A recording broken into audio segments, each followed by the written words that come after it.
Perhatikan baik-baik, saya akan padatkan dan saya cukupkan dengan ini. Ayat 27, Quran surah 2 ayat 27. Ada 3 ciri utama makhluk, saya sebut makhluk karena iblis pun pernah terjebak dengan sifat ini. Nanti saya cerita belakangan, kalau waktunya masih memungkinkan. Kita tarik ke dunia manusia dulu, ke kita saat ini. Ada 3 keadaan yang menjadikan seseorang bisa terkontaminasi dengan penyakit fusuk sehingga menjadi fasik. Illal fasiqin, kata al-fasiqin jamak dari kata fasik, kata kerjanya fasaqa. Sifat keadaannya disebut dengan fusuk. Penekanannya disebut dengan fisqun. Fokus. Secara bahasa, kata fusuk artinya isyan. Bahasa kita yang dikenal dengan maksiat, penyimpangan dari kebaikan. Jadi setiap ada yang menyimpang dari kebaikan atau menolak dari perintah yang harus dijalankan, itu perbuatannya disebut dengan fasak. Makhluknya disebut dengan fasik, sifatnya keadaannya disebut dengan fusuk. Iblis yang punya sifat setan itu asalnya jin yang sangat taat. Sangat taat. Sampai ada riwayat menyebutkan saking taatnya kepada Allah, maka malaikat menyifatinya dengan Azazil, makhluk yang terhormat karena rajinnya ibadah kepada Allah. Cuman karena satu kejadian dia bergeser dari ketaatan, tidak mau menaati perintah Allah, menghindar dari perintah. Diminta oleh Allah hormat kepada Adam, sujud hormat kepada Adam. Jadi bukan persoalan sujudnya, persoalannya ini perintahnya. Jadi ketika dia tidak menunaikan perintah, menolak perintah itu dan tidak mau menaati karena maksiat, maka disebut oleh Quran berubah dari taat menjadi fasik. Maka turunlah Quran surah ke-18, surah Al-Kahf yang biasa kita baca di Jumat itu selain Yasin. Ayat 50, paling kanan pertengahan. Wa idh qulna lil malaikati isjudu li adama fasajadu illa iblis. Siapa itu? Kana minal jinni fafasaqa. Fafasaqa an amri rabbi. Asalnya kata Al-Quran, iblis itu dari jin yang sangat taat. Dari mana taunya taat? Karena lawannya fasak ini. Fasak itu lawannya taat. Apa ayuti wa taat. Tapi karena tidak taat pada perintah Allah, tahu dari mana tidak taatnya? Quran surah 7 Al-A'raf ayat 11 sampai 12. Qala ma mana'aka alla tasjuda idh amartuk. Hei kamu, kata Allah, kenapa kamu nggak taat ketika aku perintahkan untuk sujud? Apa yang mencegah kamu untuk hormat pada Adam ketika aku perintahkan? Kata Allah, hei iblis, bukan masalah sujudnya, ini perintahku, kenapa nggak mau taat? Maka iblis menjawab, ana khairum minhu, khalaqtani min narin wa khalaqtahu min tin. Aku lebih hebat dibandingkan dengan dia. Kau ciptakan aku dari api, dia dari tanah. Nggak level, yang tinggi hormat ke bawah. Membawa kesombongan kepada diri itu namanya istakbar. Istakbar, menampakkan kesombongan namanya takabur. Karena dia membawa melekatkan kesombongan pada dirinya, maka pekerjaan itu disebut dengan istakbar. Enggan, tidak mau disebut dengan aba. Kenapa? Karena istakbar. Quran surah kedua Al-Baqarah ayat 34. Wa idh qulna lil malaikati isjudu li adama fasajadu illa iblis aba wastakbar wa kana minal kafirin. Makanya ketika keburukan menutupi kebaikannya, ingat, ada baik menutup buruk, ada buruk menutup baik, itu beda. Kalau baik, ini pakaian baik, menutup yang buruk, ada bagian tubuh kita yang nggak enak dipandang, buruk. Makanya disebut aurat. Aurat itu nggak enak kalau terbuka, aurat itu terbuka. Ya, aurat itu terbuka. Sesuatu yang terbuka nggak enak dipandang. Beda dengan binatang kan? Binatang tuh nggak enak dilihat kalau dipakein, pakai pakaian. Manusia ada bagian tubuhnya yang nggak enak dipandang. Kalau dipandang nggak enak, makanya harus ditutup. Bahasa singkatnya disebut aurat namanya. Nah, yang buruk ditutup dengan yang baik, maka yang baiknya disebut dengan libas namanya. Dari kata labisa disebut libas, walibasut taqwa dzalika khair. Sebaliknya, kalau yang buruk menutup yang baik, sudah ada yang baik, ditutup yang buruk, maka berubah kalimatnya menjadi balasa. Makhluk yang ketutupan itu disebut dengan iblis. Iblis kenapa disebut dengan iblis? Disebut dengan iblis untuk menggambarkan karena dia menutup semua sifat baiknya dengan kesombongan dan keburukan itu. Makanya sejak saat itu diharamkan oleh Allah kesombongan seakan-akan mengenakan jubah keagungan Allah Subhanahu wa taala. Jelas di sini? Balik di sini. Nah, fasak itu perbuatannya. Fasik itu orangnya. Fasikin itu jamaknya. Secara singkat, fusuk ini sifatnya lawan dari taat, namanya maksiat. Jadi perbuatan-perbuatan maksiat yang dikerjakan oleh seseorang itu akan menutup keadaan dirinya, baik pandangan atau pendengaran bahkan lisannya, untuk bisa berinteraksi dengan Al-Quran dan menjadikannya sebagai pedoman. Contoh singkat dan cepat saja. Ini mata nih. Kalau mata ini sering dipakai berbuat maksiat, maka maksiat itu lawannya taat. Jadi kalau maksiatnya naik, taatnya turun. Maka mata ini kalau dialihkan kepada Quran, nanti kalau sering dipakai maksiat untuk lihat Quran saja susah, nggak bisa. Maka alih-alih mendapatkan pedoman dari Quran, untuk lihat pun kadang-kadang nggak mampu. Padahal mushafnya sudah dia kumpulkan. Ada jenisnya dengan tajwid, tajwidnya berwarna. Ada yang jenisnya besar, yang kecil, yang perkata, yang macam-macam. Itu dia koleksi, dia simpan. Tapi anehnya begini, setiap melihat mushaf itu nggak mampu hanya untuk mengambil atau melihatnya saja. Lewat lagi sampai berdebu. Baru ketika ada pengajian datang ke rumah, mama, mana mushaf kita yang ditempel itu di dinding? Ditempel di dinding. Pernah dilihat? Nah, kalau sehari gak bisa tuh berinteraksi dengan mushaf, dengan Quran, ambil mushaf yang paling besar, simpan di ruang tengah malam, buka begini, jangan dibaca, tanyakan dulu pada diri kita masing-masing, mengadu ke Allah, ya Allah, maksiat apa yang aku kerjakan di mata ini sehingga tak sanggup melihat Al-Quran sampai detik ini. Telinga, Anda dengar ngaji, dari masjid dengar ada tahrim, anak-anak dengar bacaan Quran, ada pengajian-pengajian, tapi telinganya nggak sanggup dengar. Kok kayaknya nggak enak?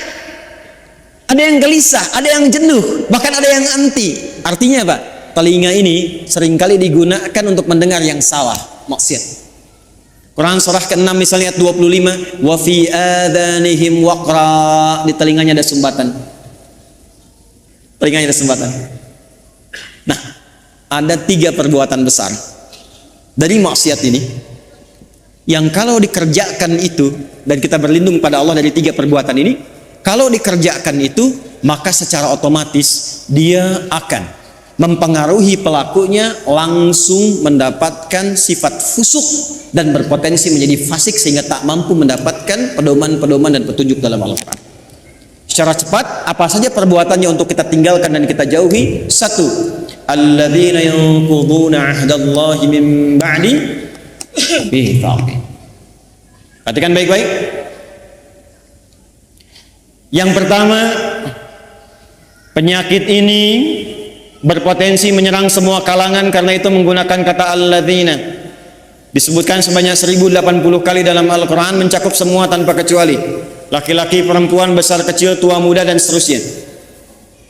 Yang pertama, alladzina yanquduna 'ahdallahi min ba'di mitsaqih, yaitu orang-orang yang memutuskan atau menyalahi komitmen dengan Allah setelah dia berkomitmen untuk memegang teguh janjinya.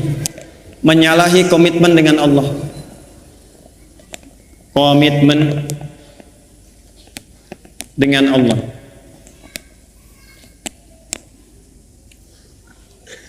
Praktek langsung. Awas hati-hati, awas hati-hati. Apa komitmen pertama kita yang paling pokok dengan Allah? Komitmen pertama kita itu bahkan sebelum lahir namanya syahadat.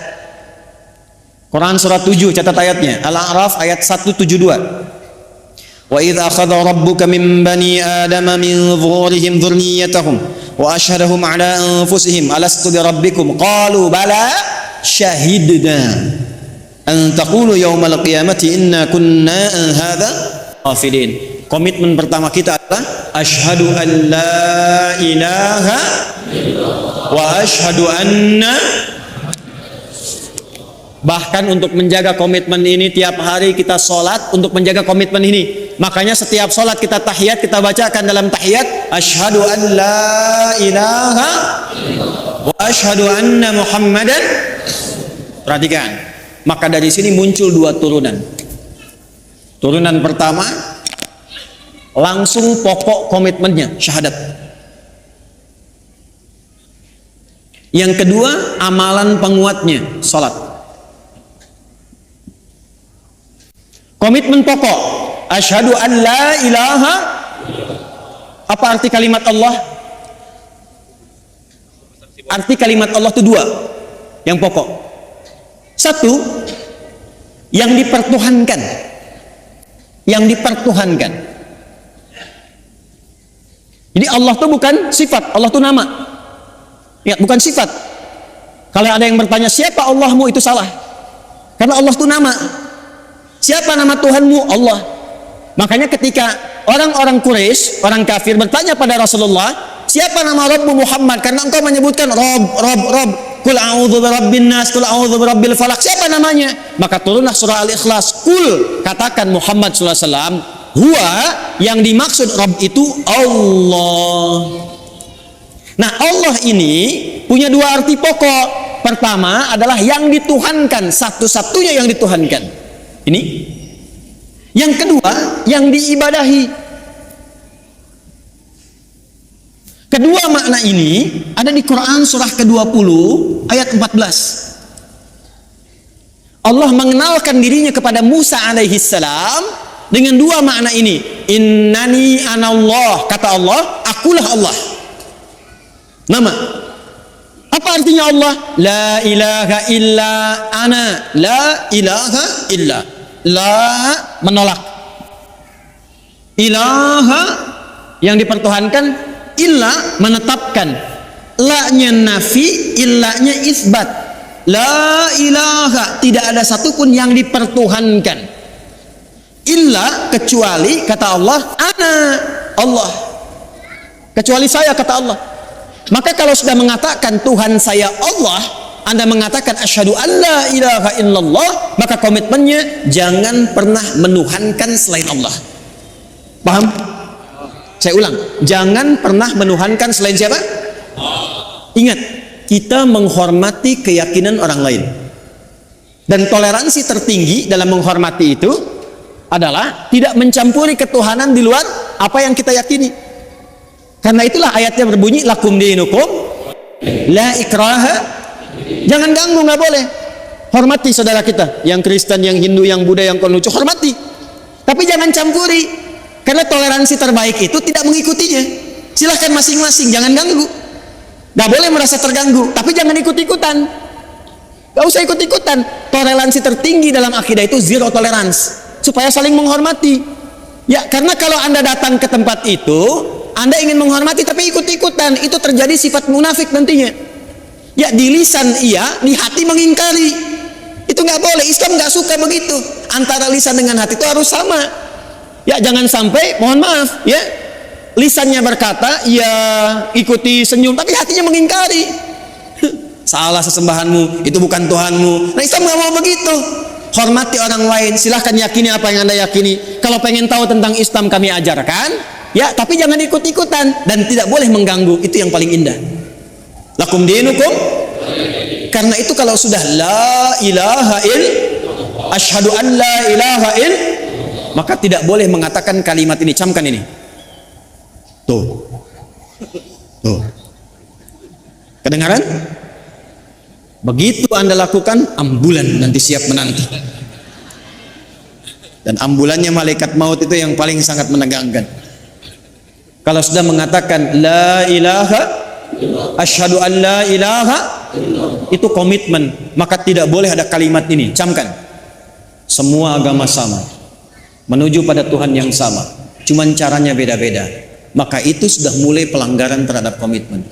Saya yakin orang-orang yang seperti itu tidak akan pernah atau kesulitan dia mendapatkan petunjuk dari Quran. Yang ada apa? Semakin salah ngajinya, ayatnya semakin dipotong-potong. Ayat tentang menuhankan Allah dipotong, ayat tentang sholat pada akhirnya nggak sholat, ayat tentang puasa pada akhirnya nggak pada puasa. Itu yang kebablasan. Di orang-orang kalau sudah begitu, apalagi mau ngolok-ngolok ayat, pada ujung-ujungnya nggak yakin tentang Qurannya sendiri. Dan kalau dites ngaji, ujungnya nggak bisa ngaji juga itu. Ini yang bahaya. Di orang-orang yang seringkali melanggar komitmen, pada akhirnya sulit mendapatkan petunjuk dari Al-Quran. Yang ada, Quran akan dipotong-potong sesuai dengan selera nafsunya. Jelas? Awas. Saya kalau akidah agak tegas ya. 2, sholat. Ini amalannya. Bagi Anda yang sudah asyhadu an la ilaha, maka jaga komitmen itu lewat ibadah. Maka bagian keduanya kembali ke Quran surah 20 ayat 14. Innani anallahu la ilaha illa ana fa'budni. Buktikan untuk menyembah Allah yang dipertuhankan, diibadahi. Bagaimana caranya? Wa aqimis sholata lidzikri. Jaga la ilaha illallah itu lewat sholat. Makanya kalau ada orang yang sudah mulai malas sholat, itu secara otomatis akan sulit berinteraksi dengan Quran. Gak percaya silakan. Jangan anda lah ya.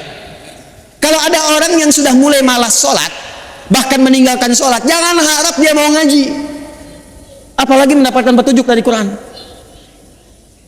Persamaan terbaliknya, kalau anda ingin mendapatkan banyak manfaat dari Quran, kemudian terbawa suasana kita ingin mendekat kepada Quran, menanamkan cinta pada Quran, maka persamaan terbaliknya, 1, perbanyak sholatnya. Nih, tingkatkan dari yang fardu, bukan bilangannya ya, bukan bilangannya, tapi value-nya. Jadi bukan meningkatkan subuh 2 rakaat jadi 4, bukan ya. Coba lihat yang mengiringinya, ada sunnahnya tidak. Jadi kalau orang semakin banyak sholatnya, pasti semakin senang dengan Qurannya. Itu udah otomatis itu. Anda kalau sudah mulai senang tahajud, senang duha, senang khatib, demi Allah saya katakan, itu Anda nggak akan lepas dengan mushaf. Pasti itu. Sudah persamaan itu. Sudah persamaan. Jelas? Nah, setelah itu nanti kalau sudah senang Quran, pindah cara ngajinya. Dari mulai belajar baca, belajar pahami, sampai keluarkan kurikulum hidup yang sesuai dengan aktivitas Anda. 1. 2. Wa yaqta'una ma amara Allah bihi an yushal. Seringkali memutus apa yang Allah perintahkan untuk disambungkan. Memutus hubungan, memutus apa yang Allah perintahkan untuk disambung. Ini babnya banyak. Saya ulang, babnya banyak. Saya ambil contoh yang paling gampang dengan akhlak. Awas, tes nih. Dengan orang tua. Awas, jangan-jangan ngaji sekarang kelihatan nyaman, enak, baik-baik dan sebagainya, ternyata dengan orang tua belum selesai masalahnya. Orang tua dengan anak harus nyambung tidak? Harus sayang tidak? Maka kalau ada anak berbuat tidak baik kepada kedua orang tua, walaupun dia akan dipaksa untuk mengaji, jangan harap mendapatkan manfaat yang cepat dari Quran yang dia kaji itu. Mandek pasti itu. Persamaan terbaliknya, kalau Anda menginginkan anaknya ingin cepat lekat dengan Quran, maka berbuat baik pada orang tua. Persamaannya dipersamakan lagi, kalau ibu ingin anaknya dekat dengan Al-Quran, ya, maka ibu sayangi anak, perbanyak doa kepada Allah, mintakan supaya anak itu bisa lekat dengan Quran. Jadi saya ingin katakan, menyambung hubungan dengan yang Allah perintahkan disambung, dengan orang tua, dengan ibu, dengan ayah, kasih sayang yang baik, berikan perhatian, doa. Itu salah satu fadilahnya, mempercepat kemampuan kita untuk menangkap petunjuk dari Al-Quran. Dan itu yang dilakukan oleh ulama-ulama dulu. Ibu jangan lihat Imam Syafi'inya sekarang karya dan umatnya banyak. Kalau Anda pengen tahu, Imam Syafi'i itu bisa demikian, salah satunya perjuangan ibunya yang single parent. Lahir di Gaza, datang ke Mekah, digendong-gendong tuh dari tawafnya sampai diajarin dan sebagainya. Jadinya seperti sekarang. Imam Ahmad bin Hanbal, ibunya single parent. Apa yang dilakukan? Musim dingin pun itu masih masak air, Bu, Pak. Diwudukan ibunya. Digendong di tempat, disimpan di majlis ulama, ngaji di situ sampai jadi bintang setelahnya. Murid Imam Syafi'i. Imam Al-Bukhari itu yang berjuang ibunya single parent. Mazhabnya Syafi'i. Jadi ada persamaan antara menyambung sesuatu dengan erat dengan dan petunjuk dari Al-Quran. Maka kalau ingin mendapatkan kemuliaan Al-Quran, dimulai dengan salah satunya apa? Minta ridho orang tua siapa yang masih ada. Minta doa. Ibu jangan diminta, doakan anaknya. Ya, minimal ada satu di keluarga yang jadi kebanggaan. Di akhirat, Bu. Karena kalau dunia sementara. Harus ada di keluarga Anda itu, saya, kita, yang dipanggil di akhirat mewakili keluarga besar. Jadi kebanggaan. Itu loh anak-anak yang sering Anda lihat orang tuanya itu orang biasa. Ya, hartanya nggak banyak, makannya terbatas, Anda merasa kasihan. Jangan salah, mungkin yang perlu dikasihani itu Anda. Karena dia telah menciptakan, membuat sebuah sistem kehidupannya bahagia di sisi Allah. Jadi kebanggaan. Ternyata anaknya sudah hafal Quran 30 juz. Ternyata orang tuanya hafal Quran dengan 7 riwayat. Dan dia siapkan anaknya di kebanggaan di akhirat. Saat orang tua yang kadang dipandang sebelah mata di dunia itu, bahkan anaknya mampu memakaikan mahkota di kepala ibu dan ayahnya di hari kiamat kelak. Anda ada di mana? Harus berubah cara berpikirnya. Besok itu wafat, teman-teman. Besok itu kembali. 3 yang terakhir, wa yufsiduna fil ardh.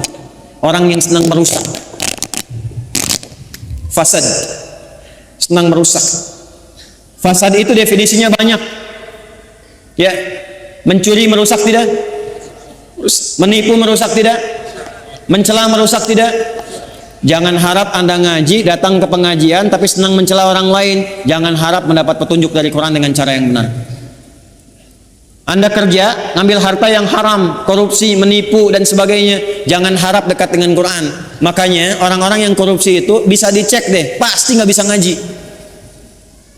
Walaupun asalnya bisa ngaji, jauh dari Quran pada akhirnya.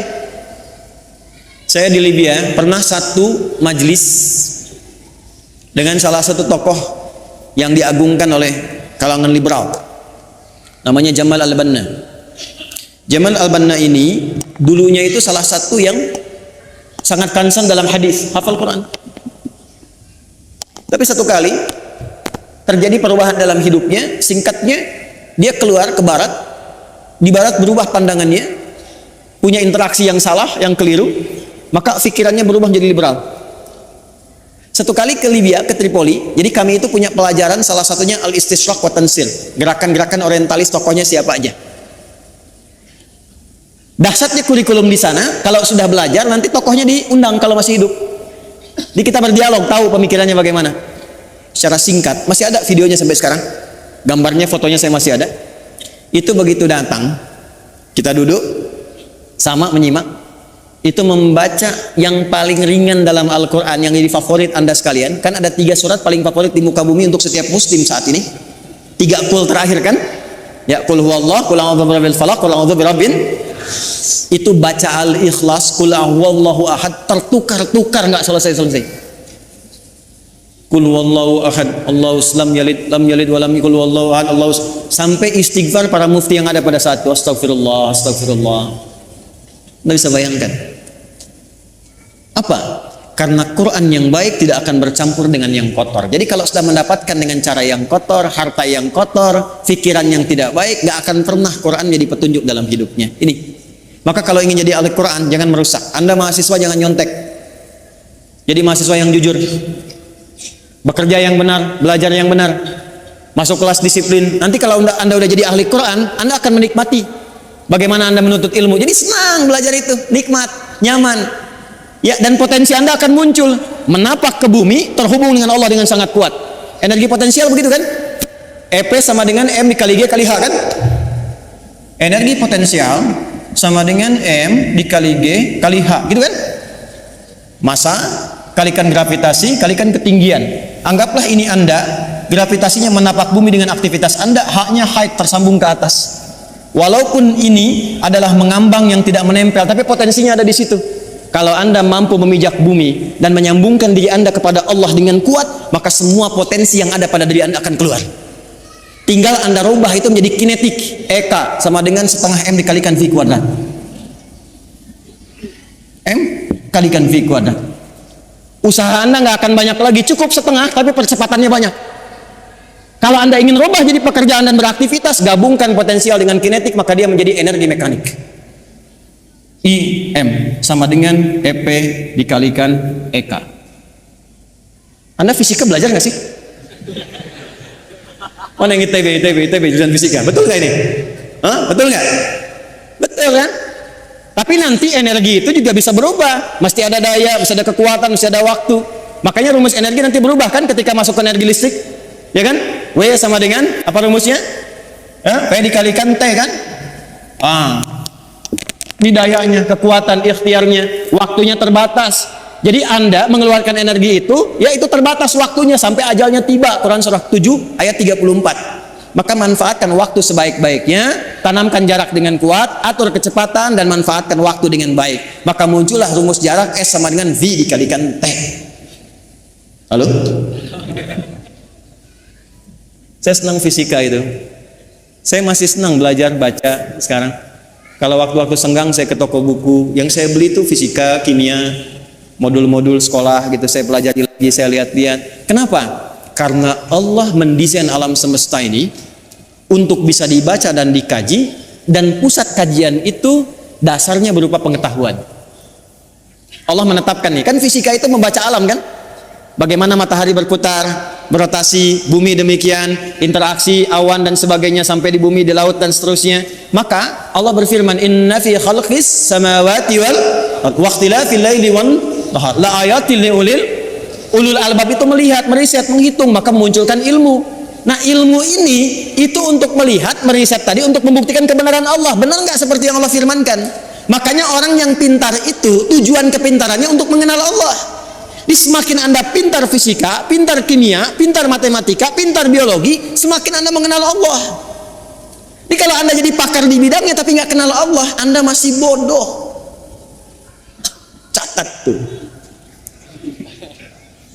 Ngapain pintar-pintar nggak kenal Tuhan? Ya, kalau cuma untuk dunia, maaf. Jangankan yang beriman, yang belum beriman pun bisa melakukan itu. Tapi ayat ini disusun untuk mendekatkan diri kita dengan Sang Pencipta, sehingga ketika pulang Anda punya kebanggaan, insya Allah. Jelas di sini? Halo, jelas? Maka hati-hati dengan unsur-unsur fusuk yang bisa menyebabkan fasik. Ada 3 maksiat utama. Masih ingat satu apa? Melanggar komitmen utama dengan Allah. Apa komitmen yang paling pokok? Asyhadu an la ilaha illallah. Baik, wa asyhadu anna. Bagaimana cara menjaganya dalam bab apa? Salat. Semakin tingkatkan salat, semakin cepat kita mendapatkan cahaya Al-Quran. Apalagi kalau rajin jamaah, tidak pernah imam membaca dalam salat kecuali ayatnya seperti yang kita butuhkan. Yakin itu. Karena imam tuh kadang begini, udah menyiapkan ayat, tapi ketika sudah takbir, kadang bisa berubah ayatnya. Saya barusan pengen baca Al-Isra ayat 78 sampai 81. Tapi ketika mulai takbir Al-Fatihah, yang muncul apa? Az-Zariyat. Ayat 1 sampai ayat ke-29. Itu yang tadi kita bacakan. Saya yakin kalau Anda ngaji pulang ke rumah, lihat lagi. Di antara Anda pasti ada yang mengatakan, ini yang saya cari selama ini. Silahkan cek. Karena desainnya begitu. Kedua, jangan pernah memutuskan apapun yang Allah perintahkan untuk diapakan? Disambungkan. Contohnya, hubungan antara anak dengan siapa? Orang tua. Hubungan timbal balik ini kalau benar dilakukan, pasti akan memudahkan kita berinteraksi dengan Al-Quran. Yang ketiga, jangan pernah merusak dalam berbagai aktivitas di muka bumi. Kalau Anda pelajar, jadi pelajar yang baik. Jadi pengajar, dosen, pengajar yang baik. Jangan merusak murid. Hati-hati. Kalau Anda bekerja, bekerja yang benar. Jangan merusak sistem. Ya, dengan mencuri, dengan menyogok, dengan macam-macam, jauhi. Kalau semua yang dikerjakan benar dan baik, insya Allah semua pedoman Quran mudah untuk kita dapatkan, mudah untuk kita amalkan. Jelas?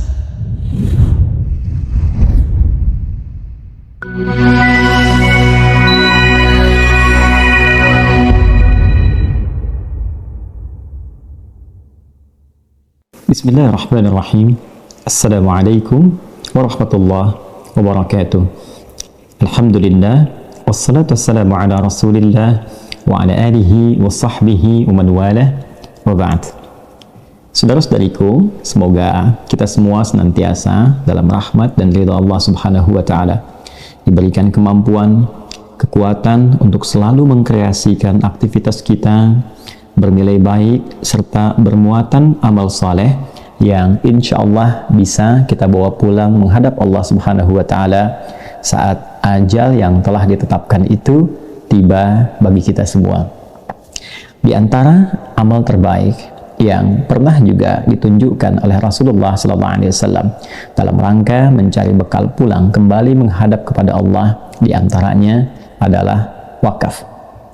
Wakaf, amal saleh yang menjadikan satu benda atau bahkan peluang-peluang kebaikan hanya ditujukan untuk ibadah saja dan diniatkan sepenuhnya untuk penyembahan kepada Allah subhanahu wa ta'ala dalam rangka mencari keridhaan Allah subhanahu wa ta'ala. Orang yang berwakaf berpotensi terampuni dosa-dosanya di sisi Allah subhanahu wa ta'ala. Orang yang berwakaf berpotensi mendapatkan aliran pahala yang terus mengalir, jariyah, di kemudian hari yang menerangi alam kuburnya sampai ia kembali kepada Allah subhanahu wa ta'ala. Teman-teman, karena itu alhamdulillah ada satu bagian yang kami memang kreasikan untuk menjembatani amal soleh ini sehingga kita yang berkehidupan masih mendapatkan peluangnya, ialah pembangunan Ma'had Islam Rafi'ah Akhyar Mira. Izinkan kami melaporkan apa yang telah berlangsung dari sejak awal pembangunan sampai dengan detik ini. Teman-teman bisa saksikan, alhamdulillah, dari tatanan administratifnya, surat-suratnya semua menunjukkan bahwa tanahnya, asetnya, seluruhnya wakaf. Tidak ada dimiliki oleh satu pihak termasuk seorang Adi Hidayat.